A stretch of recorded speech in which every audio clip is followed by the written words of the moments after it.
Benvingudes a El Context, una conversa sobre llibres entre amics. Benvingudes de nou al nostre podcast. No havíem abandonat, seguim. El que passa és que la faena no ens ha deixat viure i ara que ja per fi estem en juliol, hem aconseguit reunir-nos i així que benvingudes al nou episodi del Context. Benvingudes, sí, la vida adulta, Andrea. Jo crec que ens ha passat per damunt, però bé, ja hem trobat un ratet per a gravar de nou. Tenim tantes coses de què parlar que no sé per on podem començar.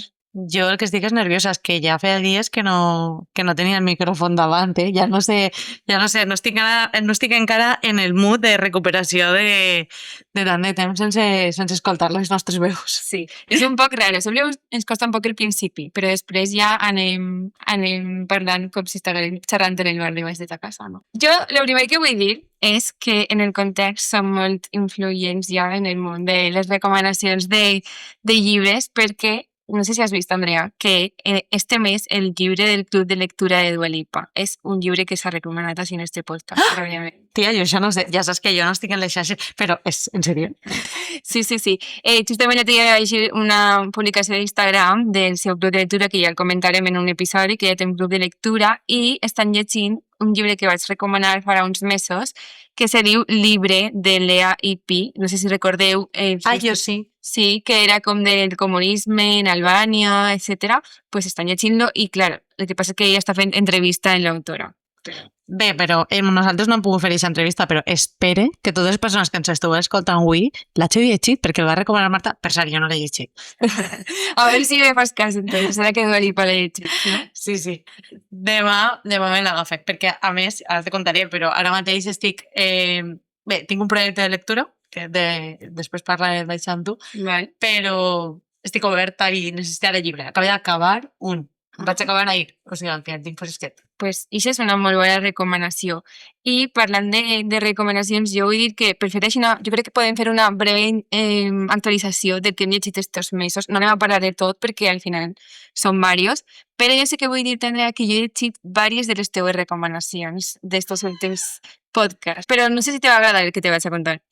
He llegit dos dels llibres que recomanareu tant tu com Belém, la nostra última convidada, que ella va recomanar no sé si recordes, que era el de la libreria de les lectores valientes. Ara és quan Marta diu que el que ha recomanat Belém li ha encantat i que el que ha recomanat jo li ha paregut terrible. Anem allà. Algo així. La veritat és que el de Belém m'ha agradat molt perquè al final té el que a mi m'agrada, que és un poc sobre la Segona Guerra Mundial, un poc sobre llibreries, o sigui, me va parèixer tenir una història d'amor, també de superació, com d'unió de veïns per a un projecte comú. Me va pillar també en un moment que era una lectura molt acorde un poc en el que jo necessitava en aquest moment de la meva vida i me va agradar molt, així que verem si ens escoltes, que segur que sí. Me va encantar la teva recomanació. I ara me toca a mi rebre. A veure. L'últim que he llegit, que l'acabé ahir, o no sé, esta setmana, ha sigut el que tu recomanares el mateix dia, el de l'art de portar gabardina. El de Sergi Pàmies. Sí. I m'ha costat moltíssim. Moltíssim. I mira que el llibre és curtet. Sí, són historietes. Super curtet. Però jo crec que m'ha pillat un poc en un bloqueig lector. Perquè porto estos últims mesos que me costa molt, no sé, igual també en el moment de la vida, no? De que ara em ve molt cansada i ja no estic llegint res. I m'ha pillat ixe i m'ha costat com un mes llegir-me, o sigui, el comenci. Però no t'agradaven les històries? Què sé que t'ha passat? És que no sé, com que no entrava. És que jo crec que ja no soc molt de llegir així històries, llibres com en diverses històries diferents, xicotetes, com tipus articles un poc, o sigui, no soc molt d'aquest estil, mai llegis res d'això, i com que, no sé, arribava el moment de llegir i no me cridava, pues posava, feia una altra cosa.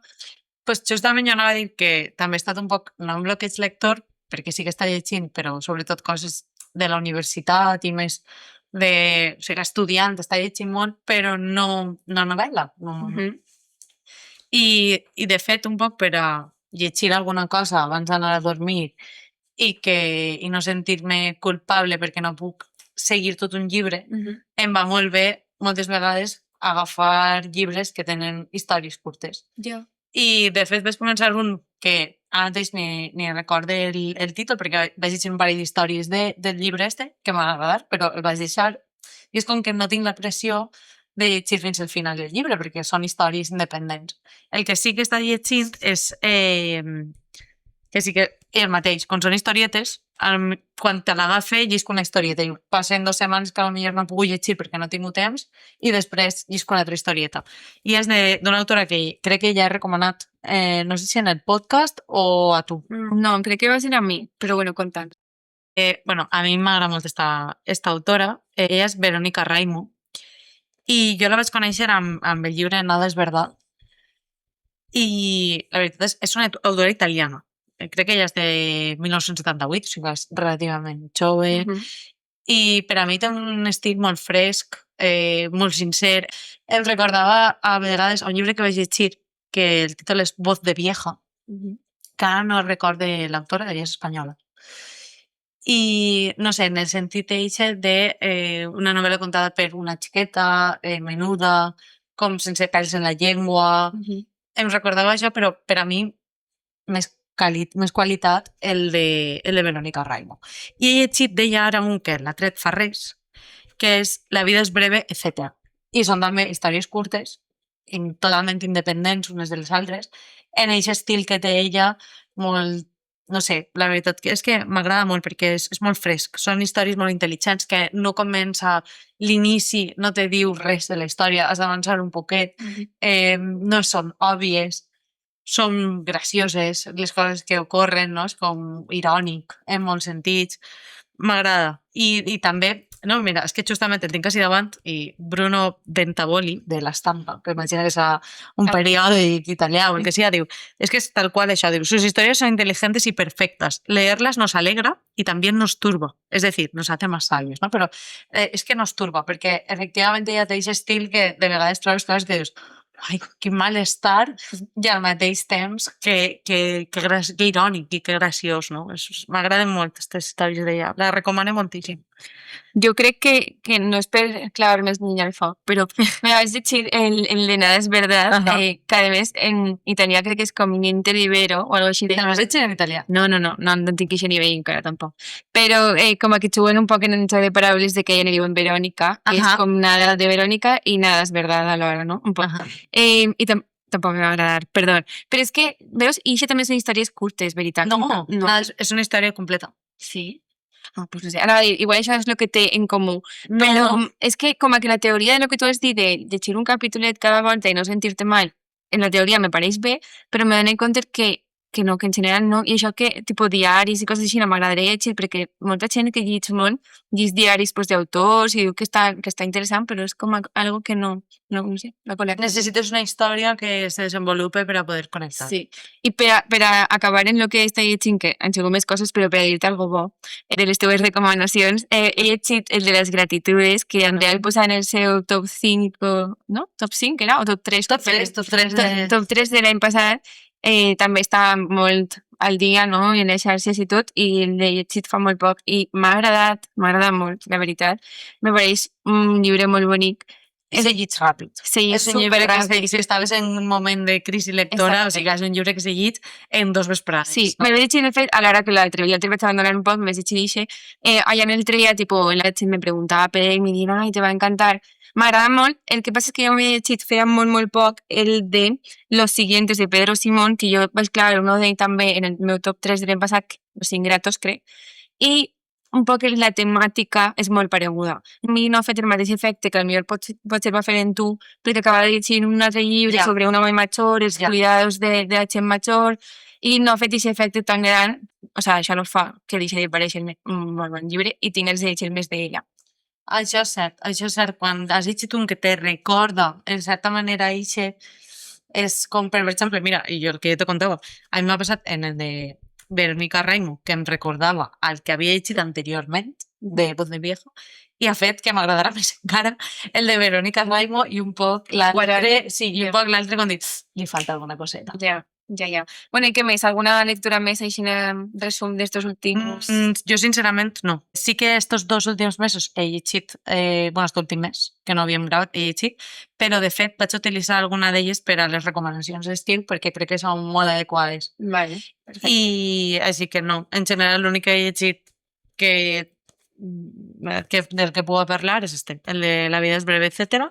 I jo, per descomptat, que el recomane... No és que el recomane, és que me lo vaig tornar a llegir aquest estiu. Sí. Perquè són històries curtes, que no és com una novel·la que quan ja has llegit una vegada costa tornar a llegir-la, no? Perquè ja la tens ahí, ja és com ja l'he llegit. Aquesta és la història com Sí, completa. però els vull tornar a llegir, perquè a més he llegit com és que si llegit en una vesprada de piscina pots llegir-te una història d'estes. Clar. I és que, no sé, m'apeteix tornar-me a llegir, de veres, perquè és que està molt bé. Molt bé. Posarem tots els títols, com sempre, en la descripció, tant d'estos com dels llibres que anem a parlar ara. Que, Andrea, de què anem a parlar ara? Anem a parlar de recomanacions d'estiu. Recomanacions d'estiu, ja que tornàvem després de tant de temps volíem parlar de llibres d'estiu, perquè cada una crec que ho ha enfocat un poc diferent i ara ho explicarem per què hem triat els llibres dels que anem a parlar. Vols començar? Vinga, començo jo. Jo, per les meves recomanacions d'estiu, no porte llibres frescos, senzills, agradables, de vacances. Vale. Jo porto com projectes d'estiu. Perquè jo de vegades faig això en estiu. És com, ara que tinc un poc més de temps, m'avellix llegir determinats llibres que durant l'any, pel que siga, no lleig. Vale. Jo crec que això ja un poc diguem l'any passat, que justament quan començaren era després de l'estiu i tu contares que t'havies llegit On the Road, que era un poc un clàssic. Sí, però en l'estiu. no vinc en aquestes recomanacions. Vale. Jo el que he agafat, mira, m'aveia molt... En un altre podcast vaig escoltar parlar parlant de Mercè Rodoreda. I és una autora a qui jo, quedava mal que ho digui així, però, no sé, necessitava reconciliar-me amb ella. La veritat, crec que això és l'expressió. No és que no m'agradara, però necessitava reconciliar-me. Perquè, de fet, la vaig llegir, jo crec que tots, en el batxillerat, i Mercè Rodoreda sempre, ella, de fet, deia la por que li feia convertir-se en una autora obligatòria de... Pobra, pues la por se li ha complit. Se li ha complit, no? Ella tenia moltíssima por d'això, de convertir-se en aquesta autora obligatòria de batxillerat o de l'ESO o el que fos. I recomanaven un llibre, parlaven d'un llibre que és La mort i la primavera, de Mercè Rodoreda, que és absolutament distint a tots els seus. Vale.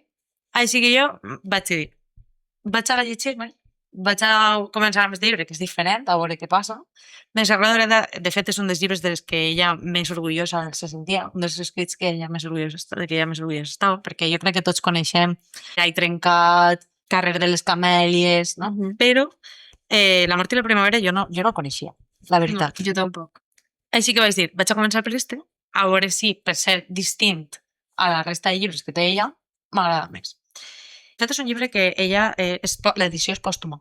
Ella no el va arribar a... però estaven els manuscrits i s'ha publicat, no? I, de fet, hi ha al final del llibre, ho conto així com a anècdota perquè és molt interessant. Al final del llibre hi ha algun... Mireu, fica, tal com està així. Els manuscrits de La mort i la primavera contenen un monòleg post-mortem que reproduïm per fer present el caràcter inacabat d'aquesta obra, escrit al mateix temps que La plaça del diamant, i de fet inclou com algunes parts que com haguera pogut ser el llibre, no? Que tal volta són com ella tenia aquests apunts en casa. Aquestes idees. Aquestes idees, exacte. I això m'ha paregut superinteressant. I, bueno, el llibre és un llibre superestrany. Vale. L'has llegit? L'he llegit, sí. Vale. L'he llegit i vinc a recomanar-lo. Vale. I el que venia a dir és que jo, una de les meves recomanacions per a aquest estiu és, per exemple, agafar 2-3 llibres de Mercè Rodoreda i fer com un cicle de lectura de Mercè Rodoreda. I és el que jo vaig a fer. Jo mai he fet una cosa així, no? O sigui, mai he agafat i he dit, vaig a llegir d'este autor diversos llibres. No sé, mai. Jo sé el que vaig a fer aquest estiu. I vaig a fer-ho amb ella i si tinc temps amb Kafka. Vale. Perquè són autors amb els que puc retrobar-me. Okay. I, bueno, este llibre, millor que puc dir per resumir-lo, és com ella utilitza l'horror i el fantàstic per a parlar d'allò que és real. M'explico. La història transcorre en un poble perdut entre les muntanyes imaginari, un poble somès a una llei que és destruir tota forma de desig. No només desig físic, desig carnal, sinó qualsevol desig, fins i tot abans que el desig es consolide. Diguem-ne, en el propi pensament. Aleshores, és una espècie de llibre distòpic narrat a través d'un personatge principal que vas descobrint qui és i quina relació té amb la resta de l'entorn. És un llibre bastant descriptiu. Ella descriu molt l'ambient d'aquest poble, que de vegades té elements mediterranis, com les glicines, que són un tipus d'arbre molt típic de la zona i tal. I este personatge, no vull explicar molt perquè vas descobrint el mesura que llitges, este personatge, a través de la seva evolució, anem un poc comprenent com funciona el sistema en aquest poble i els horrors que allí n'hi ha. I al mateix temps li serveix un poc també per a plasmar un poc una voluntat de sedició d'este personatge principal, d'acabar amb aquest règim dins de... O sigui, realment està tractant un tema supercontemporani, superreal en diverses societats que podria existir, però a través d'una societat distòpica que no tenim noms, No sabem No tenim on noms. està, no sabem... no sabem res. De fet, ella, fins i tot, crec que hi ha un tros en què diu alguna cosa així com encara ens falten moltes paraules, no? I és perquè en la mateixa història, per exemple, este personatge, vos ho adelante ja perquè no és molt rellevant, té una filla, però Mercè Rodoreda no utilitza en ningú moment la paraula filla per a referir-se a ella. Sempre este personatge que parla en primera persona, és una narració en primera persona, parla de la filla com a la meva criatura, no? Quasi com en un sentit animal de De la paraula. Exacte. Perquè és com que a esta societat li falta humanització, un poc, no? I en això moltes altres coses, no? I és com una espècie de puzzle que vas construint a mesura que llitges, duríssim, em moïc de ganes de que algú llitja i parlar del llibre, perquè hi ha moltes coses que fins i tot no acabo d'entendre o que em plantegen dubtes, havia de tornar a rellegir alguns trossos, però mereix molt la pena. Mereix molt la pena perquè, a més, és que sincerament, o sigui, feia temps que no llegia, lleva de la reportera Gabardina, feia temps que no llegia en català i ho he disfrutat moltíssim, perquè llegia i era com, buah, que ben... O sigui, m'ha encantat perquè estava molt ben escrit, no? I moltíssimes paraules que de vegades en determinades traduccions es perden. Clar. I moltes vegades també la traducció que llegim de llibres estrangers és en castellà, i és com un lèxic tan ric, tan... Poder disfrutar bé de la forma d'escriure d'ella i, no sé, com si faig jocs sin paraules, me pareix. Sí, i aprendre lèxic que jo no coneixia, També. saps? O que saps però no l'utilitzes o no l'has vist utilitzat així, no? I com disfrutar d'aquesta lectura, a aquest nivell. Així que la meva primera recomanació és, no el llibre en concret, perquè no és segurament un llibre per a tots els públics, has de tindre ganes de llegir-lo i has de voler llegir-lo, però sí per a aquelles persones que probablement molts dels nostres oients han llegit La presa del diamant i tal volta no la recorden, o sí, o els ha agradat més o menys. La meva primera recomanació va per un retrobament amb Mercè Rodoreda. T'has reconciliat en ella? Jo sí. I a més és que una edició més xula. Sí, però És boníssima. és molt mono i no és molt gran. No, és superxicotet. I a més és que està imprès en paper, és que no ho sabia, se diu així. Paper, ho fico exitament, és que m'ha encantat. Aquest volum de butxaca s'ha estampat sobre paper bíblia, de 60 grams, d'on treu el nom la col·lecció 60 grams. És una col·lecció de Club Editor que es diu 60 grams, i és que em vull comprar ara el del carrer de les Camèlies, i és que me lo vull comprar en la mateixa edició, que sí, ja. És supermono. I les pàgines que et dona com... Te sents llegint, saps que és com que el tracte, entre que està ben escrit, que la temàtica que tracta i el tipus de paper, és que passes la pàgina amb, saps? Com en carinyo. I Andrea el té novet, la veritat. Sí, esta me l'he cuidat un L'he montó. cuidat un montó, és de veres. I això, esta és la meva primera recomanació. Ahí va. I aprofito per a dir la de Kafka, que és un plan. No sé si és una recomanació, és un projecte meu, d'estiu. Vull llegir també aquest cicle. De varios, o sea, varios llibres del mateix. Sí, vull fer-ho en Mercè Rodoreda i en Kafka. Bueno, pues així estic jo per portar sempre com la part més, com direm, comercial, no?, de la lectura, perquè jo crec que un poc d'això va el podcast. Jo, com vos he dit, estic en un bloqueig lector superfort, que m'ha costat acabar-me un llibre de 100 pàgines, un mes i pico. Jo, pensant en Però que te l'havia recomanat jo. No sé, o sea, a part d'això, com no me ve el moment de llegir. I jo ho he enfocat, sí que ho he enfocat un poc, com el que t'havies dit que tu, no? Com llibres fàcils... Bueno, he fet un poc de tot, però llibres així fàcils de llegir. Quin llibre faig jo? És història real per ara, és quan te torna perquè són de la biblioteca. El que aniré a recomanar, he agafat el següent llibre d'una saga que m'estic llegint des de fa molts anys, perquè sé que aquest llibre, a no ser que ara me defraude, me va a tornar a fer enganxar-me a la història. És una saga que se diu Les Siete Hermanas. Això és una recomanació super poc elevada. Molt bé. Però crec que a millor algun oient li pot interessar.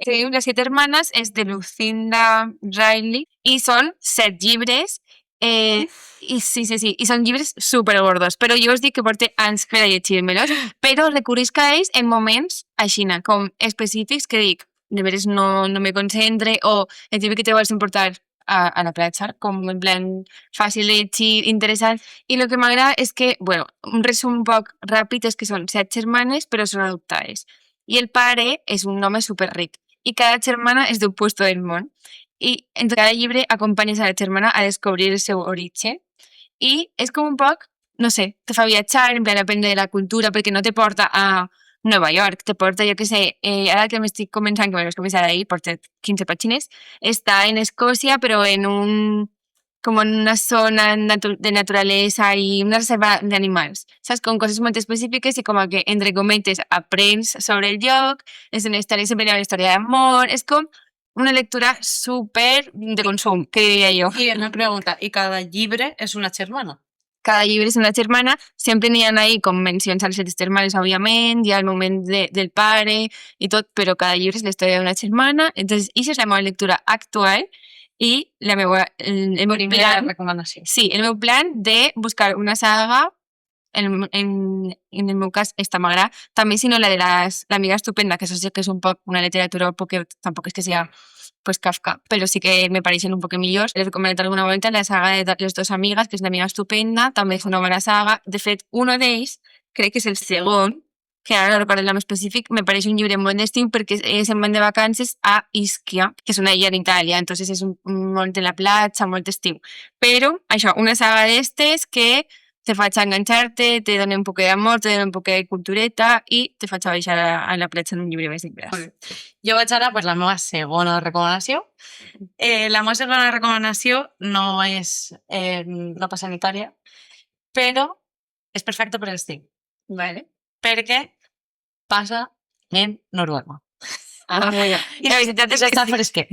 La veritat és que sí, jo estaria de Noruega molt a gust. Així que per a que no parega que jo solament porte així les recomanacions de Kafka i Mercè Rodoreda, que era un projecte, però he portat una que crec que a Marta li pot agradar. Per si se la vol llegir Vale. l'estiu. Jo no el coneixia, és un llibre, és un autor que era absolutament desconegut per a mi, noruec, no havia llegit res de literatura noruega, i és Per Peterson, el nom d'ell, i el llibre és Salir a robar caballos. Està bastant de moda. Va passar un temps de moda fa ara un any o així, i la veritat és que m'ha agradat. I el recomane perquè la història combina un poquet de tot, he de confessar. Que costa un poquet al principi, perquè el mateix que estem parlant. No són estos llibres fàcils en el sentit de que comienza describiendo Pepita tiene 48 años y vive en Noruega. Vale, no. O sigui, fins que comences a conèixer el personatge has de llegir unes quantes pàgines. I aleshores és important no abandonar a l'inici. Vale. I si no abandones, el llibre comença a agafar forma i mereix molt la pena. El llibre tracta d'una persona que abandona, que té 67 anys, crec, una cosa així, que abandona la ciutat d'Oslo i se'n va a viure a una cabanya en la frontera amb Suècia. I és una persona molt críptica, que viu allí sols amb el seu gos, aïllat de tot el món, i a priori dius, i què va passar així, no? Però el que passa no és el que passa en el moment, és com a través d'aquest moment ell va contant la seva història i com ha arribat a aquest punt. La història combina l'ocupació nazi de Noruega, Igual m'agrada. combina l'ocupació nazi de Noruega, molt interessant també és com ho conta. Combina també la relació amb les filles, però de manera, diguem-ne que és el menys important de la història, perquè realment n'hi ha com un monòleg interior en este personatge molt interessant, no? Sobre el sentit que pot tindre la vida, però això no ocupa el llibre. Per això crec que te pot agradar, perquè no és, diguem-ne, el tema central. Gasta els altres elements per donar-li cos al llibre i això apareix. No? Aleshores, jo crec que la veritat, no sé, està bé, no és molt gros, es llig fàcilment, té escenes que sorprenen molt. O sigui, van passant coses, doncs, jo sé, en la casa dels veïns, uns veïns, contar la seva infància, el que feia... I a més m'ha agradat perquè m'ha permès conèixer un poc la cultura noruega. O sigui, no és que parlem molt de la cultura noruega, així com tu ho exposes en el sentit que coneixes països i això, no. Però sí, a través de la idiosincràsia d'aquest personatge, sí que dius, vale, això és aixina perquè el personatge és aixina o perquè en aquesta cultura és normal. Exacte, com que te permet conèixer el que és normal per a aquesta cultura. I en aquest sentit m'ha agradat, perquè és com una altra... Bueno, igual la paraula que és molt forta i no és tant com això, però com una altra cosmovisió, saps? A través del personatge que veu la vida d'una altra manera, al final. I m'ha agradat també fins i tot el no saber si és perquè el personatge és noruec o perquè l'autor vol que el personatge sigui així, no? Que no estiga tampoc, que no sigui com estiga ahí, jo què sé, super explícit, saps? M'ha agradat. El recomane i crec que és un llibre fresc. El toc de la Segona Guerra Mundial que ajuda també a fer-lo més atractiu, però si el comenceu, per favor, no abandoneu. Aquesta és la meva recomanació. No abandoneu Són 20 pàgines. I després ja comença a muntar molt més ritme. Vale. O sigui, però per a mi ixe me l'apunte, però no per ara, perquè ara, com he dit, necessito algo com que des del principi ja siga super que t'enganxi per a seguir llegint. La meva segona recomanació, no sé com definir-la, però estava revisant avui llibres que havia llegit en el meu Goodreads i recordo que me va agradar. Se diu Wild i és de Cheryl Strayed. És una autora americana contemporània. Ella tenia una columna en què els lectors, la típica de que li envien dubtes i ella contesta. I té una recopilació en un llibre que jo el tinc fa molts anys i el tinc a mitjà llegit per lo mateix que t'he dit antes, perquè són cartes i són superinteressants, però són molt com de consells de vida, no? D'amor, de no sé què, i m'agraden, però com que crec que això t'has que llegir una cada X temps per a poder de veres entendre el significat i poder-la aplicar. Però no passa res, no? Jo crec que hi ha alguns llibres d'aixòs que tal volta no estan fets per a que els llisques tots. Clar. Saps? I no passa res. I llitges un, després llitges un altre, retornes, vas... Sí. I crec que també és l'encant de... Sí. Jo el tinc, per el 50%, el llibre de cartes que us dic se diu Tiny Beautiful Things, Advice from Dear Sugar, que és el que ha com el nom d'ella. Bueno, però que jo us vull recomanar se diu Wild i és la història real de l'autora. Ella tenia una vida un poc loca, amb moltes addiccions i molts problemes familiars, i el que va fer és que se'n va anar a fer un camí que segur que és prou conegut als Estats Units, que és el Pacific Crest Trail, que va des del desert de Mojave per tota Califòrnia i Oregon fins a l'estat de Washington. I un poc un camino de Santiago, versió americana. No, és més... Bueno, per el que ella conta... Però són uns quilòmetres, no? Sí, és prou llarg, és prou dur, també en diferents temperatures... Bueno, i te va contant tot el camí d'ella i al final, pues, com se podeu imaginar, és un poc la història, és el camí en si i tot el que ella va reflexionant, totes les aventuretes que li van passant en el fet de ser una dona caminant enmig de la muntanya soles i un poc el seu camí de redempció per ell, no? De com ella reflexiona sobre la seva vida. Jo recordo que me vaig llegir un estiu, per lo vist és una història real d'ella i, si no m'equivoco, n'hi ha una pel·li que la protagonitza la nostra querida Reese Witherspoon. Ah, sí? Sí, però no l'he vist. No sé què tal està. Però, de fet, en la versió del llibre que jo vaig agafar de la Biblio, crec que estava ella en la porta, crec recordar, perquè ja fa també des que me l'has llegit. És un llibre del que n'havia parlat en el podcast i aprofito avui per a recomanar-lo perquè crec que pot ser una bona lectura. I jo acabo amb la meva última recomanació, perquè si feu cas a alguna d'estes, jo crec que vos dona per a un mes de lectura. Ja. No són llibres molt ràpids i el que vaig dir-vos ara, un poc menys. Però és un llibre que crec que, si no l'heu llegit, este estiu l'heu llegit. Marta, te mira intensament Ara Perquè- estic intrigada perquè els altres estès en físic i els he vist damunt la taula, però este no sé què me vas a dir. I vas a... no se l'ha llegit. No, és que no crec, però bueno, a veure, dime. Bé, jo vaig a recomanar-lo i amb l'esperança que algú seguisca la meva recomanació. A tirar de clàssic Vale. per a esta recomanació. I vaig a recomanar El árbol de la ciencia de Pío Baroja. Okay. No sé si l'has llegit, si te sona, si saps de què va. Me sona. Te sona, m'imagino que sí. Sí, no l'he llegit, debería llegir-lo. Deuries. A veure, deuries si t'interessa. És un llibre bastant filosòfic. Jo crec que la paraula que descriu este llibre és filosòfic. Parla del sentit de la vida, al final Pío Baroja ja sabeu que és un dels màxims representants de la generació del 98, que està marcada un poc per tota aquesta amargura existencial, la incertesa cap al futur. I jo, en tot això, vinc també a recomanar-lo perquè crec que és un clàssic, però crec que els temes, primera, són atemporals i segona, fins i tot m'atrevis a dir actuals. És com que sempre se repeteixen els mateixos temes que ens preocupen, no? Vull dir, Exacte. fins i tot en eixe moment i ara tu dius que es podem aplicar. Sí, i crec que el llibre té fragments, perquè el llibre parla de... és un poc autobiogràfic, també, i parla de... el personatge principal és Andrés Hurtado, i la primera part del llibre el llibre té dues parts, la primera part són converses en son tia, converses vitals. Saps?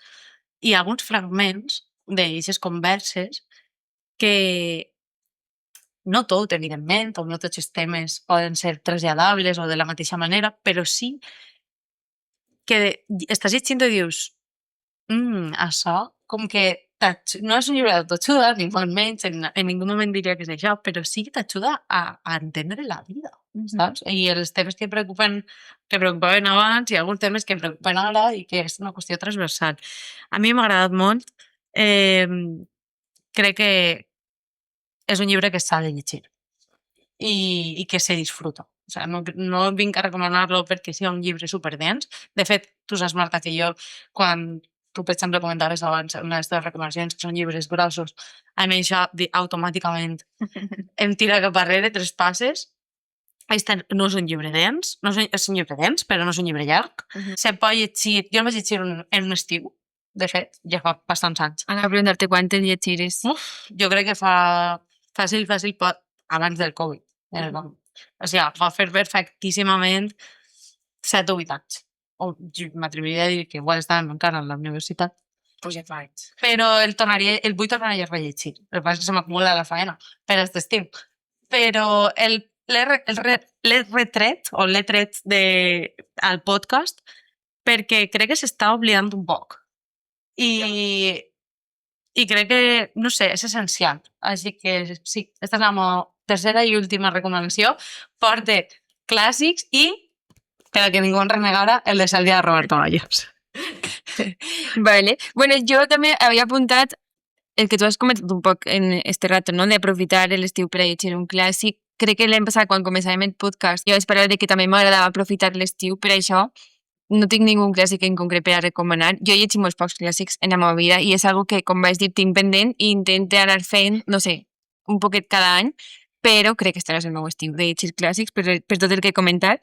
També hem dit altres voltes, tampoc un s'ha d'obligar a això. O sigui, és el que t'avellis i el que disfrutes, no? O sigui, crec que sí que és important llegir algun clàssic i tindre aquest coneixement, però que tampoc ningú s'ha de sentir malament si li agrada més llegir un altre tipus de literatura. Nosaltres diguem, així que així, com veieu, llegim de tot. El que jo sí que a vegades intente, perquè com que caic molt fàcilment en llegir este tipus de llibres com els que vos he dit de les 7 hermanes, que t'enganxen, però que a vegades també dic, bueno, Marta, anem a intentar com llegir alguna cosa, perquè sempre t'aporta moltes coses i sobretot com que veus que potser un llibre de la generació de Pío Baroja te pot, el que tu dius, identificar i te pot interessar, saps? Com també donar-te aquesta oportunitat si eres lector o si també llegeix. Però sí que és una bona recomanació i jo ja, com a últim comentari, per a mi qualsevol llibre de Nora Ephron me pareix com una cosa que sol ser fàcil de llegir, actual també i divertida. A mi Noraeza me pareix divertida i me pareix que si algú no l'ha llegit, jo fa poc li vaig recomanar a ma mare un que tinc i li va encantar i ella no la coneixia, no sabia res d'ella, no sabia que havia participat en tantes pel·lícules. Sí, sí. Jo el que he llegit d'ella, el que més recordo és el de No me gusta mi cuello. Sí, i és molt bo. Està molt bé. I el de S'acabó el pastel, crec que també. Que vaig veure la pel·li que està en Netflix fa poc, però la pel·li no me va agradar tant. Però bueno, qualsevol llibre d'ella me pareix super divertit per a l'estiu. Perfecte. I ara, què estem llegint? Podem tancar un poc parlant del nostre projecte lector de l'estiu. Jo ja he dit dos, que un és Més Rodoreda, l'altre és Kafka, però tinc un tercer que ni Marta ni les persones que estan escoltant s'espera. Me va per a veure. No, és que, a veure, Marta diu que a ella li agradaria també clavar algun clàssic. I a mi, de vegades, també m'agrada sorprendre a Marta amb algun llibre modernet que no s'espere que vaig llegir. Com podeu imaginar-vos, ve d'una recomanació d'una companya i vaig posar a investigar a Randy Meuella, que també és una apassionada de la lectura, i me'l vull llegir, així que el tinc de projecte.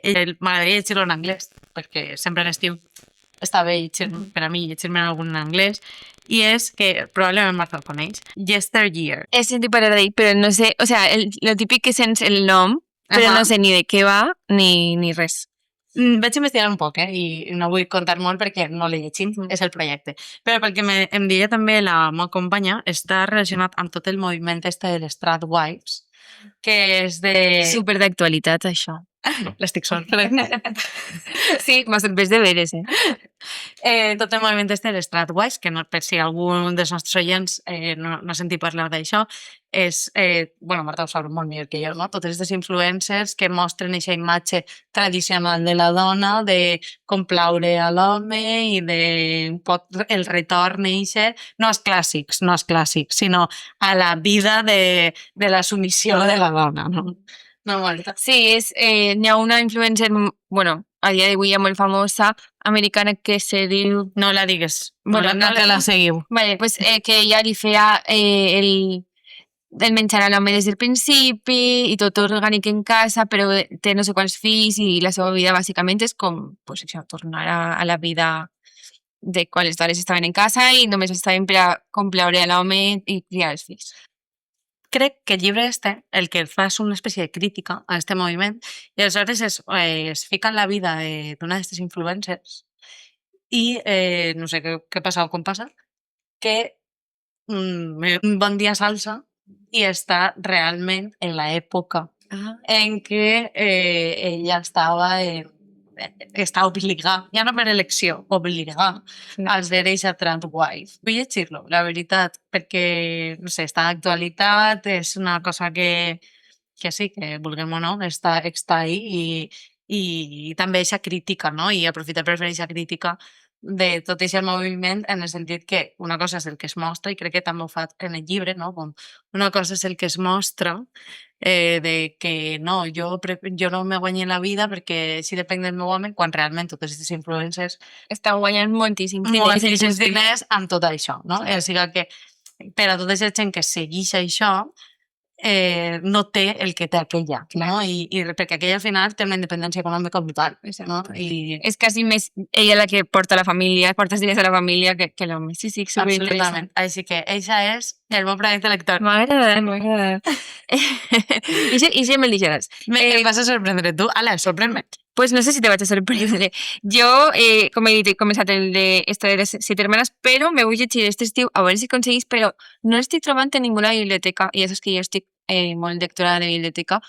Me tinc dos superpendents des de fa molts anys que vull llegir aquest estiu. Una és el de Just Kids, de Patti Smith, que ella, jo crec que ella és una cantant. Sí, m'ha dit, és que no sé bé. Sí, és una cantant. És una cantant i crec que conta la seva història d'amor en el que va ser el seu home. Tot el món parla meravelles d'este llibre. Vaig estar a punt de comprar-me-lo en Londres, en la llibreria de Notting Hill, que vaig contar així que vaig visitar, el vaig comprar un altre. La llibreria va recomanar l'altre i per això el vaig tirar, però el tinc pendent i vull veure si aquest estiu me lleve com ixe pendent de la ment. No m'ha sorprès que tu te'l vulguis llegir, perquè, no, perquè tu sempre em fas bones recomanacions, la veritat. Però m'agradaria llegir-me'l. Sí? Sí. Tot el món parla meravelles. I l'altre que tinc també pendent és el de On the Rose. Va, home, va. No, espera, és que... Va, home, va. No, però no és el teu. És que igual estic dient mal. Espera, perquè vaig a buscar... Està emociona moltíssim. No sé, així, jo crec que m'he confundit. No, perquè això és el teu. Gloria... És algo paregut. My Life on the Road. És. Plagio. De Gloria Steinem, però ella jo crec que és com una icònica activista feminista. I ella conta també, és autobiogràfic, la seva vida, pues, vivint per ahí, per el món. Tot el món diu que és molt xulo, Tot el món qui és? he llegit moltes persones que l'han llegit i els ha animat com a un poc, no sé, a fer coses soles, inclús a portar un poc una vida nòmada, entengueu-me, dins del món actual. Però, Marta, una pregunta. I és tipus autoajuda o no? No, jo crec que no, simplement són memòries d'ella, de la seva vida. I ella és un personatge prou interessant, per el que t'he dit que ha sigut...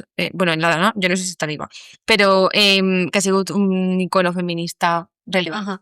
Este no. L'altre... Este m'esperaré a que te'l llisques i a escoltar-te en el podcast, si t'ha agradat o no, per a llegir-me'n. L'altre sí que m'ha de llegir, crec. Però se m'acumula molt la feina, tia, perquè jo sí, estava llegint El teu projecte. el meu projecte, que això no sé si aconseguiré, i Clamar a Kafka també, i llegir-me el de Yesteryear. Ja, no. Igual primer llegir els teus i després jo te conté en el pròxim podcast si els he aconseguit llegir i si m'han agradat, perquè igual no, igual passa que tens tant de temps esperant llegir-los i després no t'agraden. I ja després tries. Pues espera tu també el de Yesteryear i te conto. Exacte. Bueno, jo crec que fins així, no? Sí, i comenteu-nos un poc què vos ha semblat, si teniu alguna recomanació per a l'estiu, quin tipus de llibres soleu llegir. Sí, el que he llegit tots els mesos que m'està sense aparèixer també. Sí, exacte. I a mi m'agradaria moltíssim que si algú dels nostres oients llig La mort i la primavera és un dels llibres que necessite comentar amb algú. Així que, per favor, si llegiu ixe, digueu-me un sí, m'encanta, un no el recomanes més, Andrea. Necessite feedback especial d'aquest llibre. Vale, en específic d'això. Sí, deixeu-vos uns comentaris, sabeu que en Spotify podeu deixar comentaris i en YouTube també. Així que per ahí els llegim. Exacte, i ja sabem que ens heu trobat molta falta, esperem que la pròxima sigui més prompte. Bueno, adeu.